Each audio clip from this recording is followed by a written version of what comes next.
Hello dear students. बेटा आज हम सीबीएसई से इशूड स्कीम ऑफ असेसमेंट के बारे में जानेंगे। देखिए, कोविड-19 आपको पता ही है, पेंडेमिक की सिचुएशन चल रही है और पूरी तरीके से अभी हम इससे रिकवर नहीं हुए हैं। तो जैसा कि आपने इस साल भी देखा कि काफ़ी चेंजेस किए गए थे एग्जामिनेशन पैटर्न में। तो इस साल के लिए हमारे लिए क्या गाइडलाइंस हैं, आइए जानते हैं। बेटा this is for class 10th and for the session 2021 to 22 जो कि हमारा चल रहा है। तो इस बार हमारा सिलेबस 2 टर्म्स में डिवाइडेड होगा। 50% दोनों टर्म्स के लिए आधा आधा कर दिया जाएगा सिलेबस को, जिसका बारे में हमें बाद में जानकारी दी जाएगी। ये टर्म 1 नवंबर दिसंबर के बीच में कभी होगा और टर्म 2 का टाइमिंग्स मार्च से अप्रैल के बीच में रखी जाएगी। टर्म 1 का जो पेपर होगा बेटा आपका वो 90 मिनट्स का होगा, दैट मीन्स 1.5 घंटे का पेपर होगा, जबकि टर्म 2 का पेपर 2 घंटे का होगा। और यहाँ आपका पेपर ऑब्जेक्टिव टाइप होगा, जो कि हम OMR शीट में, आपको पता ही है कि काफ़ी कंपटीशन के पेपर जब हम स्कूल लेवल पे करते हैं तो हमारे पास OMR शीट आती है जिस पे हमें ठीक क्वेश्चन पे टिक करना होता है ना। तो उस तरीके का ऑब्जेक्टिव टाइप क्वेश्चन पेपर आपको यहाँ मिलेगा, जो कि CBSE द्वारा ही भेजा जाएगा। और ये सब ऑब्जर्व करने के लिए हमारे पास बाहर से एग्जामिनर आएंगे। और दूसरा जो पेपर होगा मेन पेपर सब्जेक्टिव टाइप, जिसमें long answer question, hot type questions, सभी तरीके के जो हमारा रूटीन पेपर होता है उस तरीके से पेपर होगा।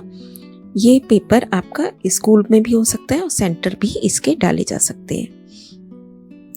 अब देखिए बेटा, कोविड के चलते हमारे पास कई कंडीशन हो सकती हैं।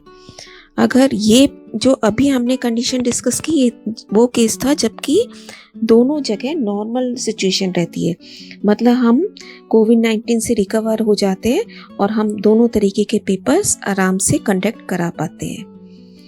अब सपोज समझिए कि नवंबर दिसंबर में हमारी सिचुएशन नॉर्मल होती है, हम स्कूल खुल जाते हैं और हम स्कूल में आके पेपर दे सकते हैं, तो हमारा ये टर्म एज इट इज़ बहुत अच्छे से कंप्लीट हो जाएगा। लेकिन टर्म 2 क्या होता है बेटा, इसमें लॉकडाउन लग जाता है और हम पेपर देने या लेने की सिचुएशन में नहीं रहते, तब ये एग्ज़ाम नहीं हो पाएंगे। तब आपका फाइनल रिजल्ट टर्म 1 के परफॉर्मेंस पे बेस्ड होगा, जब जो कि आपने यहाँ परफॉर्मेंस दी है, और साथ ही साथ जो इंटरनल असेसमेंट आपके टाइम टू टाइम होते रहेंगे उसके ऊपर आपका रिजल्ट बेस्ड होगा। सेकेंड कंडीशन हमारी वो हो सकती है जबकि टर्म 1 में लॉकडाउन हो, हम पेपर ना दे पाए, स्कूल ना खुल पाए, तब हमारा घर से ही असेसमेंट लिया जाएगा, जैसा कि अभी हम आजकल करते हैं। सारे टेस्ट है ना, और सारा अपना वर्कशीट वगैरह सब होम से ही कंडक्ट करते हैं। लेकिन टर्म 2 आते आते हमारी सिचुएशंस नॉर्मल हो जाती है, तब आपके पेपर स्कूल या सेंटर्स में लिए जाएंगे। इस केस में बेटा जो कि वेटेज अभी तक दोनों की बराबर थी, इस टर्म की वेटेज बढ़ जाएगी, मतलब इसके नंबर ज़्यादा में से लगाए जाएंगे और जो ये असेसमेंट था इसके थोड़ी वेटेज कम कर दी जाएगी। नेक्स्ट सिचुएशन हमारे पास हो सकती है कि दोनों टर्म्स हमारे लॉकडाउन में ही आए, तब हमारी सिचुएशंस दोनों जगह नॉर्मल नहीं है। इसका मतलब ना हमारा टर्म 1 हो पाता है और ना ही टर्म 2 हो पाता है।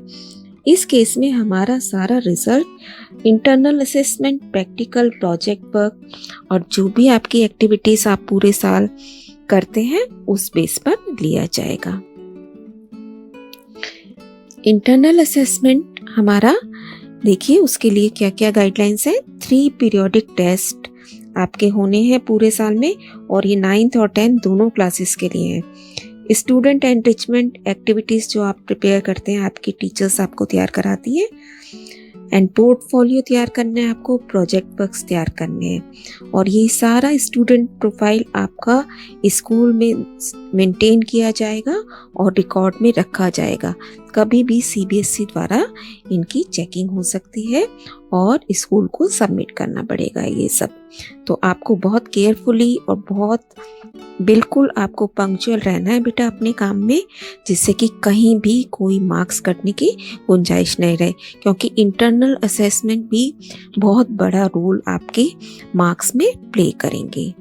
तो ऑल द बेस्ट बेटा, कीप ऑन लर्निंग और आप बहुत अच्छे से तैयारी कीजिए, कुछ घबराने की ज़रूरत नहीं है। देखिए 50% सिलेबस 2 टाइम्स डिवाइड हो गया है, तो we can easily cover that and we will win.